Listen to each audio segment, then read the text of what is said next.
찬송가 542장 함께 찬양드리겠습니다.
함께 기도하겠습니다. 아버지 하나님, 은혜를 감사합니다.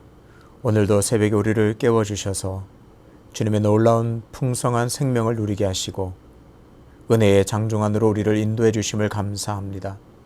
하나님 앞으로 나올 때마다 주의 날개의 그늘이 얼마나 포근한지 그리고 안전한지를 깨닫게 됩니다. 하나님, 오늘을 살아갈 때에 하나님 더욱 안전하게 우리를 붙들어 주시고 굳세게 하여 주셔서 오늘도 넉넉히 세상을 이기는 승리하는 삶을 살도록 인도하여 주시옵소서. 하나님, 내게 베푸신 은혜를 늘 기억하며 감사의 고백이 끊이지 않는, 찬양이 끊이지 않는 삶이 되기를 원하오니 인도하시고 우리의 찬양의 고백을 기쁘게 받아 주시옵소서.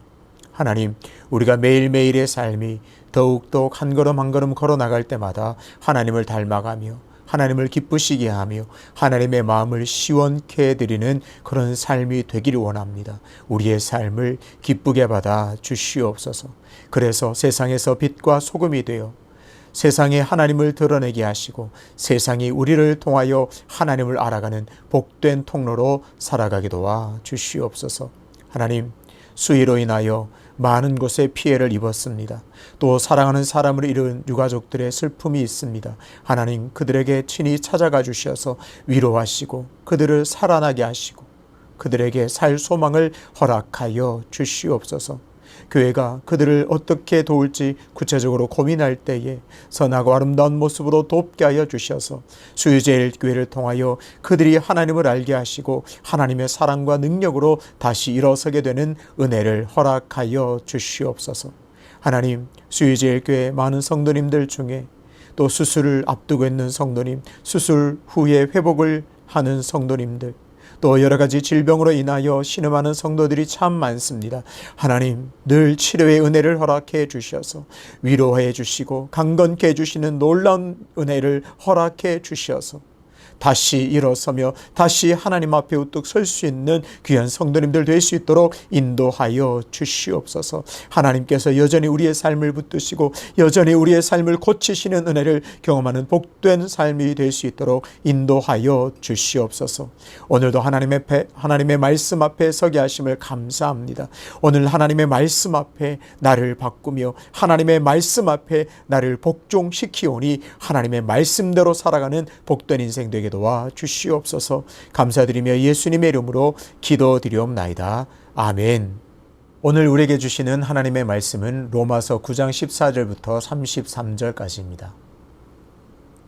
그런즉 우리가 무슨 말을 하리요? 하나님께 불의가 있느냐? 그럴 수 없느니라. 모세에게 이르시되 내가 긍휼히 여길 자를 긍휼히 여기고 불쌍히 여길 자를 불쌍히 여기리라 하셨으니 그런즉 원하는 자로 말미암음도 아니요 다른 박질하는 자로 말미암음도 아니요 오직 긍휼히 여기시는 하나님으로 말미암음이니라. 성경이 바로에게 이르시되 내가 이 일을 위하여 너를 세웠으니 곧 너로 말미암아 네 능력을 보이고 내 이름이 온 땅에 전파되게 하려 함이라 하셨으니 그런즉 하나님께서 하고자 하시는 자를 긍휼히 여기시고 하고자 하시는 자를 완악하게 하시느니라.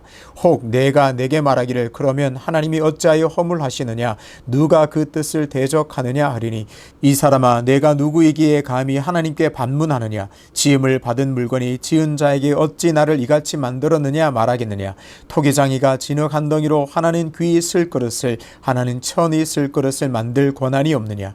만일 하나님이 그의 진노를 보이시고 그의 능력을 알게 하고자 하사 멸하시기로 준비된 진노의 그릇을 오래 참으심으로 관용하시고 또한 영광 받기로 예비하사 긍휼의 그릇에 대하여 그 영광의 풍성함을 알게 하고자 하셨을지라도 무슨 말을 하리요? 이 그릇은 우리니 곧 유대인 중에서뿐 아니라 이방인 중에서도 부르신 자니라. 호세아의 글에도 이르기를 내가 내 백성 아닌 자를 내 백성이라 사랑하지 아니한 자를 사랑한 자라 부르리라. 너희는 내 백성이 아니라 한 그곳에서 그들이 살아계신 하나님의 아들이라 일컬음을 받으리라 함과 같으리라. 또 이사야가 이스라엘에 관하여 외치되 이스라엘 자손의 수가 비록 바다의 모래 같을지라도 남은 자만 구원을 받으리니 주께서 땅 위에서 그 말씀을 이루고 속히 시행하시리라 하셨느니라. 또한 이사야가 미리 말한 바 만일 만군의 주께서 우리에게 씨를 남겨두지 아니하셨더라면 우리가 소돔과 같이 되고 고모라와 같았으리로다 함과 같으니라. 그런즉 우리가 무슨 말을 하리요? 의를 따르지 아니한 이방인들이 의를 얻었으니 곧 믿음에서 난 의요 의의 법을 따라간 이스라엘은 율법에 이르지 못하였으니 어찌 그러하냐? 이는 그들이 믿음을 의지하지 않고 행위를 의지함이라 부딪힐 돌에 부딪혔느니라. 기록된 바 보라 내가 걸림돌과 거치는 바위를 시온에 두노니 그를 믿는 자는 부끄러움을 당하지 아니하리라 함과 같으니라. 아멘. 하나님의 주권, 하나님의 긍휼이라는 제목으로 말씀을 증거하겠습니다. 저는 개인적으로 구원받은 감사의 고백을 이런 말로 종종 표현합니다. 정신을 차려보니 하나님의 자녀가 되었습니다. 정신을 차려보니 구원받은 백성이 되었습니다. 이 말 안에는 나 같은 죄인이 어떻게 구원을 받을 수 있는가에 대한 고백과 하나님이 인간을 구원하시는 신비를 다 이해할 수 없다는 고백이 고스란히 담겨 있습니다. 한마디로 우리가 구원받은 놀라운 은혜는 어떤 논리로 설명이 불가능합니다. 오늘은 9장 14절부터 24절을 중심으로 하나님께서 성도들에게 베푸신 은혜가 얼마나 놀라운지를 보겠습니다. 14절은 이렇게 시작합니다. 그런즉 우리가 무슨 말을 하리요? 하나님께 불의가 있느냐? 그럴 수 없느니라. 이 반문은 1절부터 13절의 내용을 정리하면서 바울이 내놓은 것입니다. 바로 앞절 13절을 보면 하나님께서 에서는 미워하고 야곱은 사랑하셨다고 했습니다. 한마디로 하나님의 주권에 대해서 선포했습니다. 하나님께서 이렇게 야곱을 선택하고 야곱을 사랑하신다고 해서 하나님께서 불의하시냐, 즉 불공평하다고 말할 수 있느냐? 바울은 그렇게 반문합니다. 바울이 질문하고 본인이 답을 내립니다. 그 대답은 단호합니다. 그럴 수 없다입니다. 하나님께서 이렇다고 해서 불의하다고 말할 수 없다고 바울은 선언합니다. 바울은 하나님께서 야곱을 선택하시고 사랑하시고 구원하시는 것은 전적인 하나님의 주권이라고 밝힙니다. 16절에서 구체적으로 설명합니다. 원한다고 해서, 사람이 원한다고 해서, 그 사람이 다른 박질한다고 해서 된 것이 아니라 오직 하나님으로 말미암았다, 그렇게 말합니다. 한마디로 구원은 오직 하나님의 주권에 달려 있다는 말입니다. 바울이 이렇게 하나님의 주권을 말하는 이유가 있습니다. 앞으로 읽어나갈 9장, 10장, 11장의 내용을 간단하게 정리해 보겠습니다. 9장의 핵심 내용은 하나님께서 이스라엘 백성을 선택하셨다는 내용입니다. 10장은 그러나 이스라엘 백성이 그 하나님을 거절했다는 내용입니다. 그리고 11장에서는 그 이스라엘도 결국 하나님께서 회복하실 것이라는 내용이 나옵니다. 이스라엘 백성들은 생각했습니다. 자신들만 선택받았고 당연히 자신들만 하나님의 자녀이므로 자녀의 특권을 자신들만 누려야 된다고 생각하고 믿었습니다. 어떤가요? 당연히 이방인들에게는 구원이 없다고 생각했습니다. 아니, 이방인들이 구원받는 것은 부당하다고 생각했습니다. 이렇게 생각하는 유대인들을 향하여 하나님께서 이방인들도 사랑하시고 구원하신다는 진리를 선포하고 있는 것입니다. 그러니까 바울은 하나님께서 이방인들에게도 구원 허락하시는 것은 전적인 하나님의 주권임을 강조합니다. 거듭거듭 강조하면서 이 모든 것은 하나님의 철저한 하나님의 주권이라고 강조하고 있습니다. 우리는 이 대목에서 기억해야 합니다. 내가 구원받고 하나님의 자녀가 된 것은 나로 말미암은 것이 아니라 오직 하나님으로 말미암아 하나님의 주권으로 된 것임을 꼭 기억해야 합니다. 그러니까 자랑할 것이 하나도 없습니다. 내가 한 것이 1도 없기 때문에, 원인이 나에게 1도 없기 때문에 오직 나를 구원하신 하나님께 감사와 사랑을 고백하면서 살아야 합니다. 오늘 이 새벽에 나를 구원하신 그 놀라운 하나님의 주권을 감사하고 찬양하시기를 바랍니다. 성도는 이처럼 하나님의 구원을 받은 존재입니다. 하나님의 구원을 받아 존귀한 자가 되었습니다. 그것도 하나님의 놀라운 주권으로 된 것입니다. 우연이 아닙니다. 어쩌다가 된 것이다. 제가 고백했지만 정신을 차려보니 하나님의 자녀가 되었다. 그렇게 고백하지만 그렇다고 해서 우연이 된 것이나 어쩌다가 된 것이 아닙니다. 철저한 하나님의 섭리 안에서 철저한 하나님의 계획하심 가운데 철저한 하나님의 주권적 선택으로 인하여 우리가 구원받았습니다. 그런데 유대인들은 이방인들도 구원받는 것이 마음에 들지 않습니다. 영 마음에 들지 않습니다. 그래서 19절부터 바울은 토기장이와 진흙의 이미지를 가져와서 설명합니다. 쉽게 말하면 토기장이는 하나님이십니다. 진흙은 인간이죠. 토기장이는 진흙으로 자기 마음과 생각대로 그릇을 만들 수 있습니다. 아주 귀하게 사용할 그릇을 만들 수 있고 천하게 또 쓸 그릇, 일상에서 막 쓸 그릇을 만들 수 있습니다. 바울의 질문은 이것입니다. 토기장이가 이런 귀하게 쓸 그릇을 만들고 또는 천하지만 또 막 쓸 그릇을 만들 그런 권한이 토기장이에 있는 것이 아니냐, 토기장이의 마음이 아니냐, 그렇게 질문합니다. 그릇이 토기장이에게 따질 수는 없다는 것이죠. 지음을 받은 것이 그 지은 사람에게 무언가를 따질 수 없다는 말입니다. 24절이 중요합니다. 바울이 말하고자 하는 핵심이 24절 안에 고스란히 담겨 있습니다.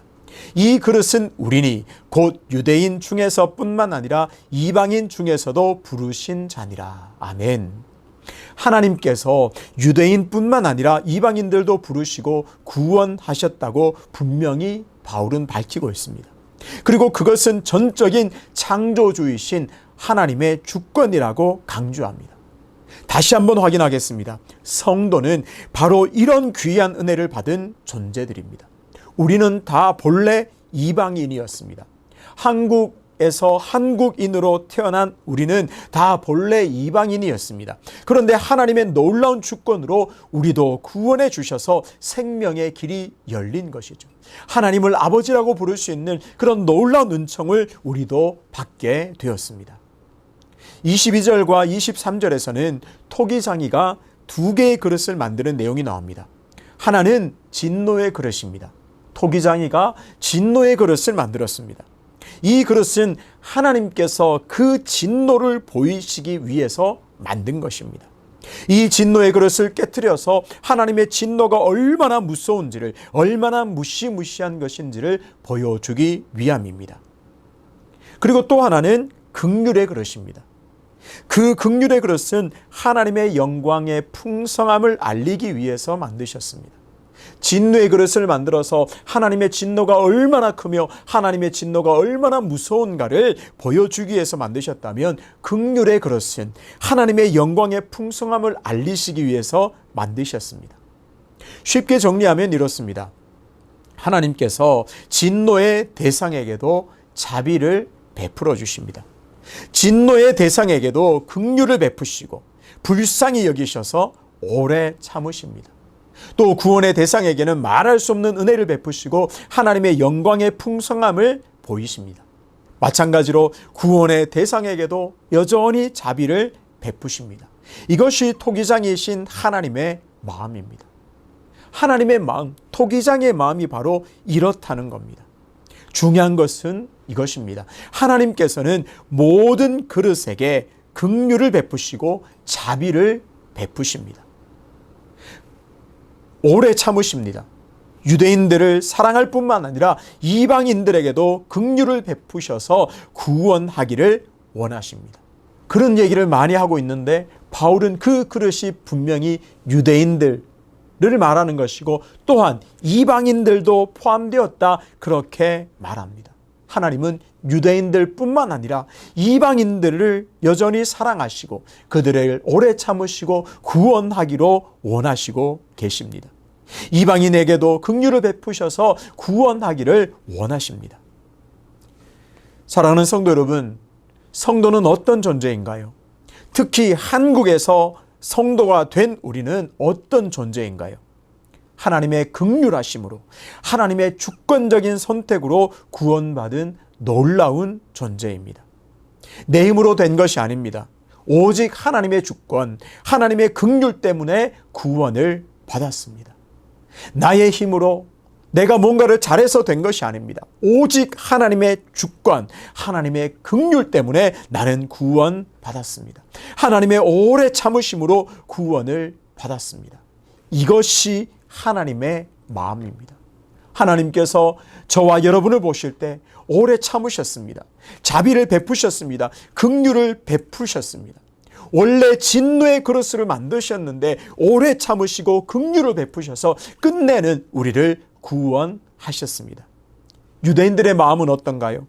하나님의 마음은 이토록 오래 참고 자비하시고 긍휼 베풀기를 원하시는데 어떻게 더 많은 사람들을 구원할까, 거기에 마음이 있는데 유대인들의 마음은 어떤가요? 오직 자신들만 구원받기를 원합니다. 구원이 확장되는 것을 싫어합니다. 구체적으로 이방인들이 구원받는 것을 싫어합니다. 오늘 우리는 하나님의 주권과 하나님의 긍휼이라는 놀라운 진리 앞에 서 있습니다. 그것을 다시 확인하게 되었습니다. 이런 놀라운 은혜로 구원받은 우리는 그렇다면 어떻게 살아야 할까요? 유대인들처럼 울타리를 치고 우리만 구원받고 우리만 자녀의 특권을 누리며 살아야 할까요? 아니면 우리도 긍휼을 입었으니 더 많은 사람이 하나님의 긍휼과 자비하심을 얻도록 힘쓰고 애쓰며 살아야 할까요? 하나님은 분명히 우리에게 원하시는 줄로 믿습니다. 내가 긍휼을 베푼 것처럼, 자비를 베풀고 오래 참은 것처럼 나의 자녀, 나의 백성인 너희들도 그 긍휼과 자비와 오래 참음으로 살았으면 좋겠다. 나의 마음과 동일하게 더 많은 사람들이 구원 얻도록 함께 기도하고 그 일에 동참했으면 좋겠다. 하나님의 이 마음에 우리 모두가 믿음으로 아멘으로 반응하기를 원합니다. 하나님의 자녀답게 긍휼 베풀기를 애쓰고 원하면서, 내가 받은 그것들을 기억하면서 매사에 긍휼 베풀기를 늘 애쓰며 원하면서 자비를 베풀기를 즐겨하는 진정한 성도로 살아가시기를 주님의 이름으로 축복합니다. 아버지 하나님, 우리는 때때로 내가 누리는 특권, 내가 누리는 은혜가 나에게만 속하기를 원하는 그런 옹졸한 마음을 가질 때가 참 많습니다. 그러나 성경 앞에, 진리 앞에 서면 내가 받은 구원이 하나님의 주권적 역사와 하나님의 긍휼하심으로 이루어졌다는 것을 깨닫게 됩니다. 그러니 우리도 살아갈 때에 모든 우리 안에 치고 있는 울타리들을 무너뜨려 버리고 더 많은 사람들에게 긍휼 베풀기를, 자비하기를, 또 오래 참기를 행하며 살기로 결단하오니 은혜를 허락하여 주시옵소서. 그래서 오늘도 하나님의 그 긍휼하심과 자비하심과 주권적 선택의 역사를 통하여 더 많은 사람들이 주님께로 돌아와 우리도 함께 즐거워하는 역사를 보게 되는 은혜 허락하여 주시옵소서. 연하여 주님 가르치신 기도로 기도하오니 하늘에 계신 우리 아버지, 아버지의 이름을 거룩하게 하시며 아버지의 나라가 오게 하시며 아버지의 뜻이 하늘에서와 같이 땅에서도 이루어지게 하소서. 오늘 우리에게 일용할 양식을 주시고 우리가 우리에게 잘못한 사람을 용서하여 준 것 같이 우리 죄를 용서하여 주시고 우리를 시험에 빠지지 않게 하시고 악에서 구하소서. 나라와 권능과 영광이 영원히 아버지의 것입니다. 아멘.